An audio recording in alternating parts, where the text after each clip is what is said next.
We are honored to have our guest speakers, Dr. Balls.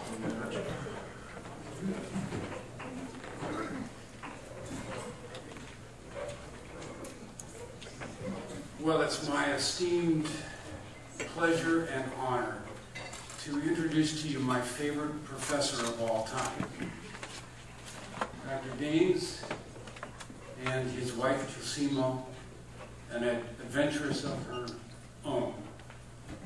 She has run marathons, and he's run some 95 marathons. So they're immersed in adventure. I first met Dr. Danes in 1967 when I was in pre-medical studies. There were 3 courses that we always feared because they were the weed out courses for med school. Number 1, organic chemistry. Number 2, calculus. And number 3, physics. So I was sort of sweating physics. And I went into this man's room, and he transformed physics from something that was difficult to understand and made it very easy for me. So anybody that can teach me physics so I think I can understand it, you know, that's quite an accomplishment. Dr. Danes was born in Prague in 1920 and became a very good student himself in those years.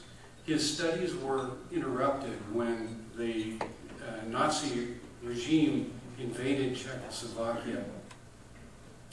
He didn't like that, so he joined the underground and fought the Nazis as an underground type of person. And that put his studies off for a while. In 1944 to 1945, the Red Army actually ousted the Nazis. And the Czechoslovakian people celebrated until they finally discovered that the Red Army represented communist Russia. And so now they were being subterfuged into communism. Dr. Danes didn't like this either. And it was difficult for him to escape this, and he tried to deal with it directly, but was put on the list. And he found out with 1 day notice that he was on the list. So he said, well, we have to leave. And he and his wife left Czechoslovakia on their bicycles, and that's what we're going to hear about today. But before we address this, there are just 2 addendums that I want to talk about. Number 1, if you've had a chance to read this Memories of an Adventurer, on the last page, he talks about the essence of humanism. We are all given gifts, each one of us. And we spend the first part of our lives trying to figure out what those gifts are and what to do with them and how to develop them. And we do a pretty good job of that. But there are a few people who go beyond that. They pass these gifts along to others. Dr. Danes is the epitome of this kind of person, and I can tell you because I was one of the recipients. So I stand before you thanking him. The second addendum that I want to put in is the fact that you remember my father, or some of you remember my mother. My mom never said anything nasty out of her mouth. In fact, I can remember when my brother's mouths and my mouth were washed out with soap for some of the things that we said. But once in a while, twice I heard these words come from her lips. She said, and this was always in a complimentary fashion, "Isn't so-and-so full of piss and vinegar?" I think she would say this about Dr. Danes in a very complimentary fashion. How many of you here have jumped out of an airplane? A perfectly good airplane. Yeah, you had to have a parachute or you wouldn't make a second one. So there were a few. How many at age 91 jumped out of an airplane to celebrate a 91st birthday? I think there's probably only one. So with this, President, guests, members, I introduce Dr. Frank Danes.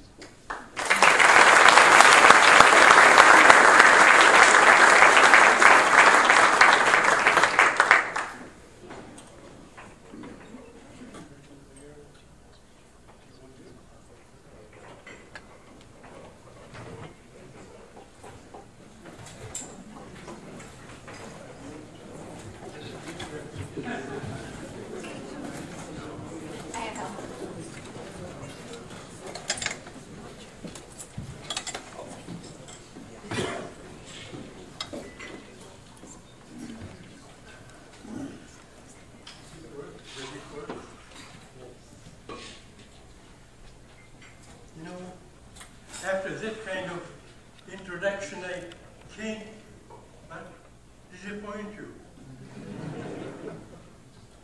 So be prepared for the worst.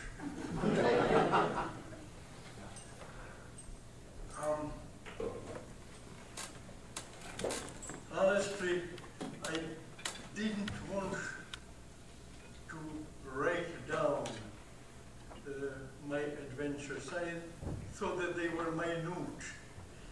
They were personal experiences, but of practically no consequence. But my wife made me sit down and write it before I dropped dead. So blame her.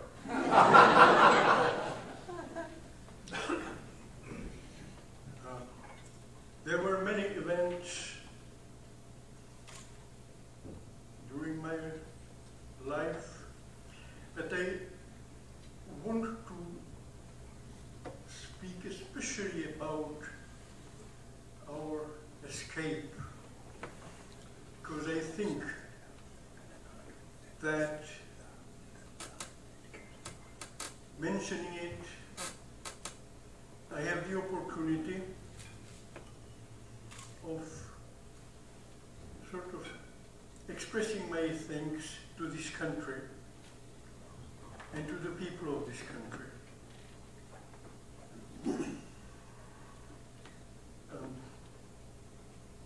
Just for introduction, this is a view of Prague, where I was born,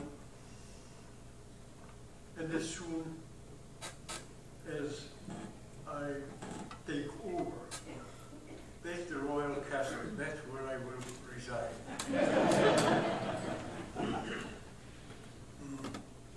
By the way,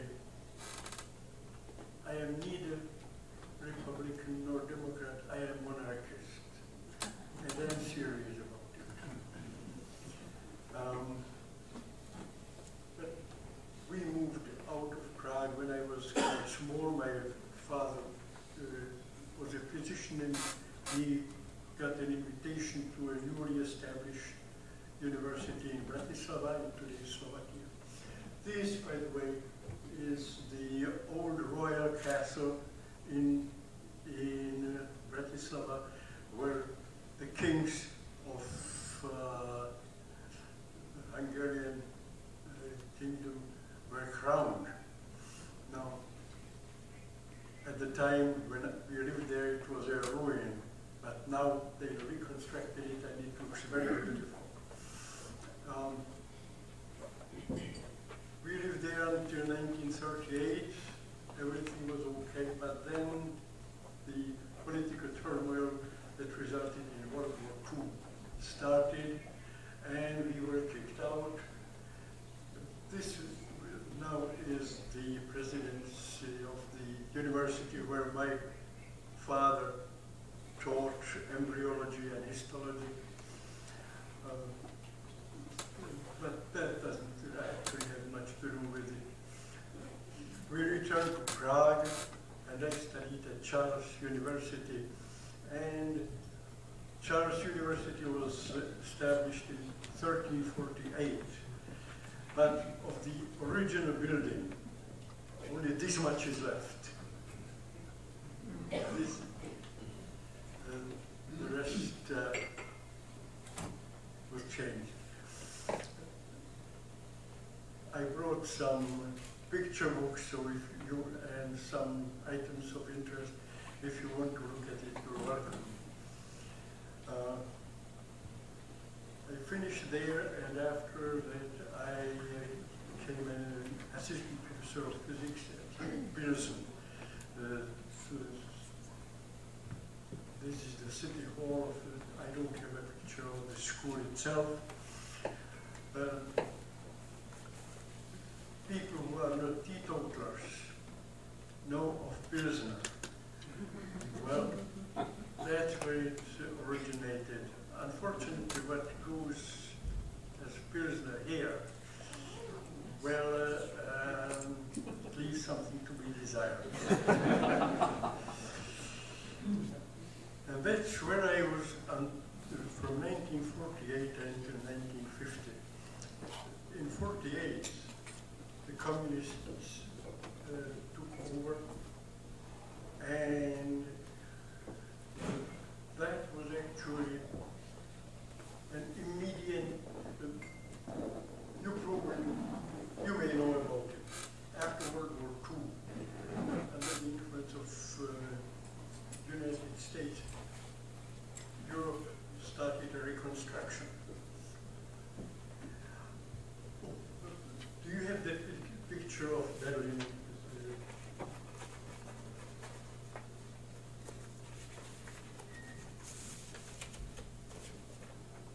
Go ahead. Well, this is what Europe looked like at that time.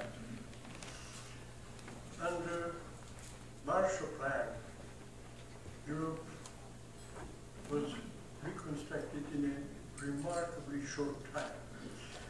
Czechoslovakia at the time wanted to join the Marshall Plan and actually did sign its membership.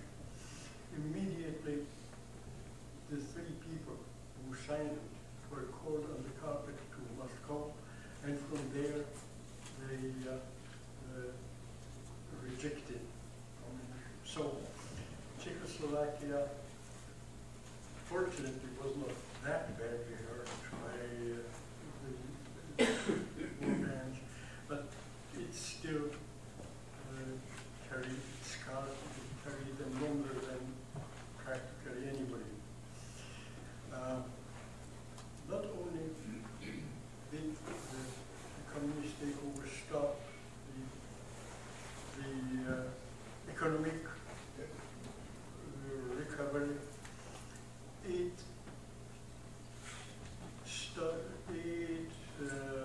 introduced a police system of a big brother watching, and destroyed confidence among friends, confidence among teachers and pupils, confidence toward family members.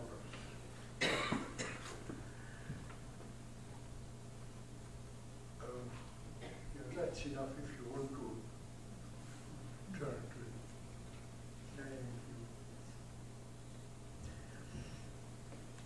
I was tempted to leave Czechoslovakia shortly after the communist takeover. But you know, leaving everything with the possibility that you will never come back, never see the members of your family, that you leave there everything you own, enjoy. Particularly, I was concerned about my books. Whenever I looked at them and thought, all right, they would stay there. I just lost my courage to step out of the door and never come back. Until things took care of themselves,